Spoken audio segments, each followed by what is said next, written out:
Tonight is the home debut for the Steelers' newest Swede, number 10, Andreas Valdix. He played yesterday in Nottingham as Paul Thompson got the response he wanted from his team, and the Steelers won 3-2.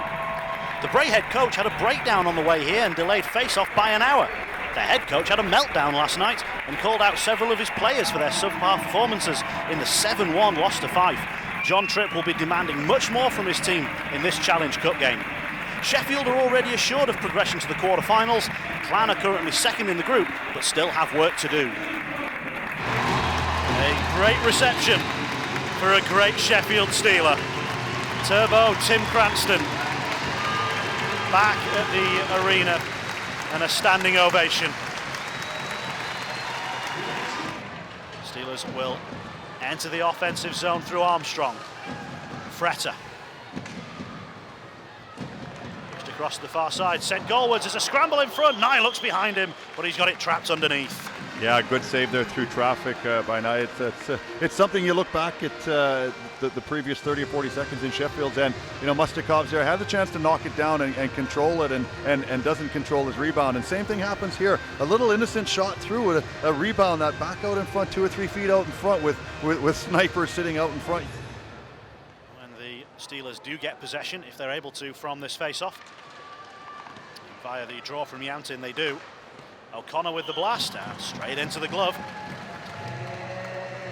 Clan will take as many whistles as they need to. Yeah, definitely. I mean, you know, you look at Sheffield, they're still trying to get the pucks through here, but again, Ben, you know, drags the line here, looking up, head up all the time, looking for a seam to get the puck through.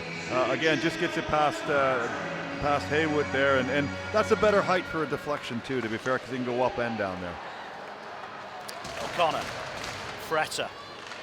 Looking for the tip from Armstrong, and that's exactly what it gets. Yeah, nice little play there by Sheffield.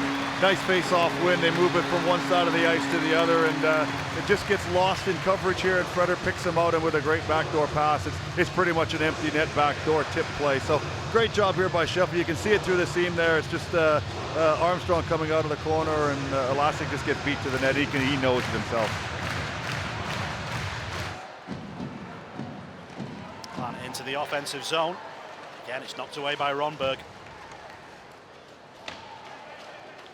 He's the longest stick of anyone in this Steelers side, and he's used it to good effect a couple of times on this shift. Meanwhile, here comes Kirk. Puck on the backhand, drops the pass off. Now it's Matheson sent towards goal, looking for a tip at the side, and it's got one. It's been nudged home. Yeah, Jono Phillips in front gets a good deflection, but good work there by an end zone entry by Kirk in that, and there's a deflection there with Jonathan Phillips just getting through and then putting it in open net, making sure. So great job by the fourth line here, getting out and creating a little bit of energy and maybe putting some more effort towards the offensive net as opposed to trying to just to stay to the outside. You know, be direct, get it to the net and see what happens. Nelson, Dowd, couldn't find a way to get the pass across. Skating around looking for options. Nelson mishandles, and then Laslansky will take it calmly away.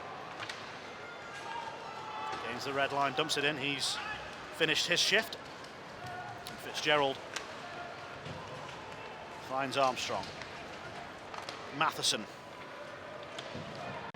Bjorklund and Marquardt will go after this one. Supporting there from Hämäläinen. The Clan will come through neutral ice once more as we enter the final minute of the second period. Opportunity here, it's all opened up, and oh, there's a chance at the side of the goal. Mustakov's has been clattered. The puck has gone across the line. What's the signal going to be here? Because of the whistle already gone, have the Steelers caught a break? There's a penalty incoming. But who's it going to be against, and what's the call going to be? The puck on the side of the goal as Mustakov's is barreled over. Yeah, and then Hämäläinen has a few whacks at it, and finally puts it in.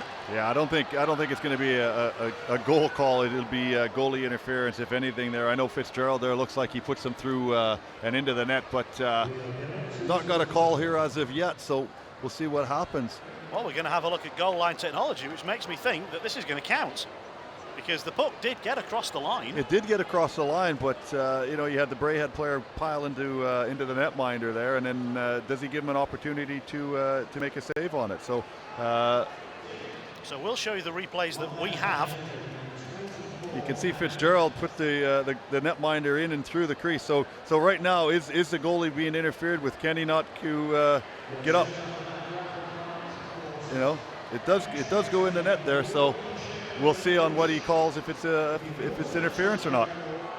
Here we go. Discussion will take place, and goal is signalled. The home crowd don't like it, but Hämäläinen has got one back for the Clan in controversial circumstances. So Hämäläinen with the even strength delayed penalty goal at 39.06. Tangle from the face-off, which the Clan score from.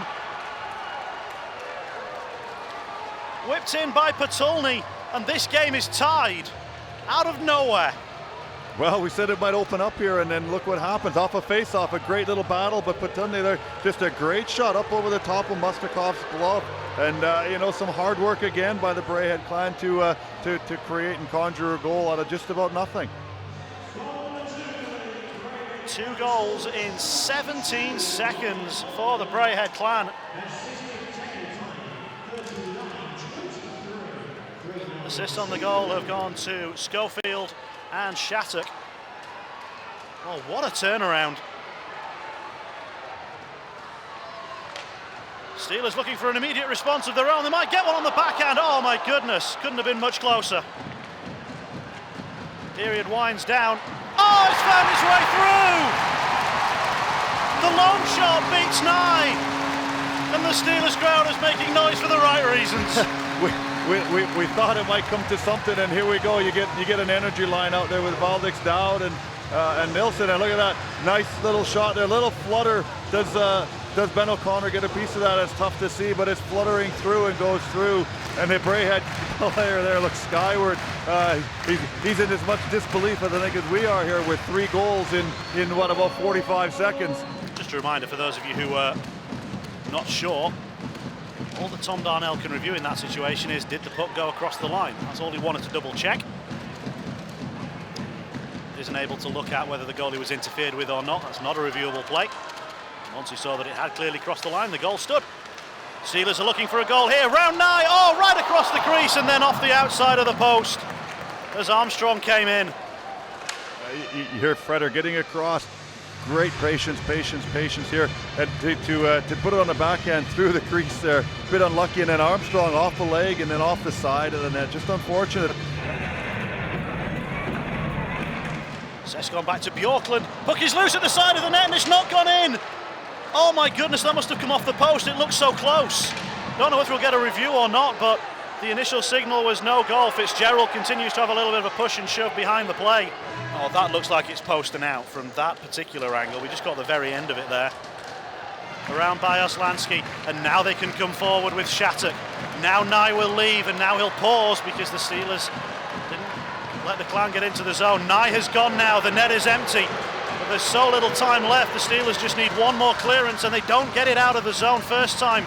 Second time around they do. 5 seconds left. It's got to be now for the Clan through Bjorklund. He sends it goalwards and Mustakov saves it, and the Steelers win by 3-2. Good job there by Sheffield to close it out. A great job by Phillips and Wallace and that on the forecheck. Braehead in there for the last 20-30 seconds, which really took a lot of effort and energy out of the Braehead Clan to come back and try to make that attack. And so Brendan Brooks gets the Man of the Match award for the Braehead Clan.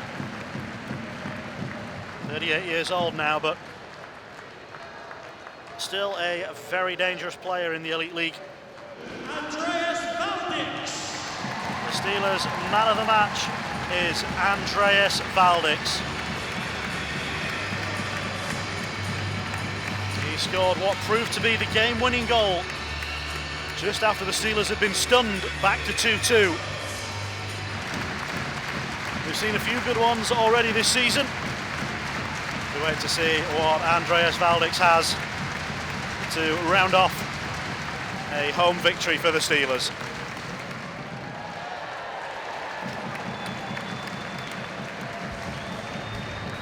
It's been a long weekend for the Steelers, but it has been a successful one. A pair of 3-2 victories in the Challenge Cup, on the road in Nottingham and at home to the Clan. And and they have a 6-point lead at the top of Challenge Cup Group A. Can't complain about what's been a great weekend for the Steelers. 3-2 in both nights, but two very different games. Yeah, it was, but all that counts is that we got 2 wins, and that's really nice right now. We needed that. And quarterfinals of the Challenge Cup. That's even nicer. Well done, Andreas Valdix, man of the match. A great weekend, an absolute war in Nottingham on Saturday. A different kind of game on Sunday, but 4 points, which is the only thing that matters. Yeah, I mean, we wanted to bounce back with to get that character win like we did yesterday.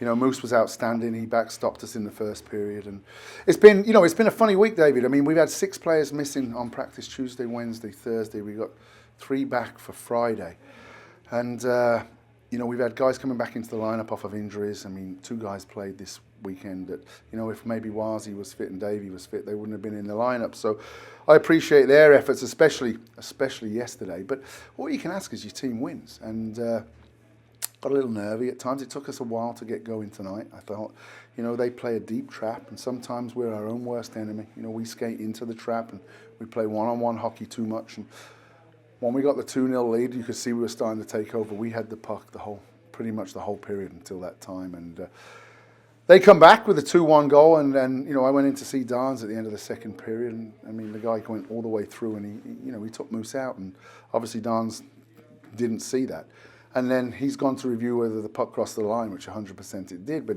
then the league rule is he can't pull that goal back. He's only looking to see if the puck crossed the line, and it was 100% goaltender interference. He ran Moose over, straight over, so that goal shouldn't have stood, and then 2-2, but we got back 3-2.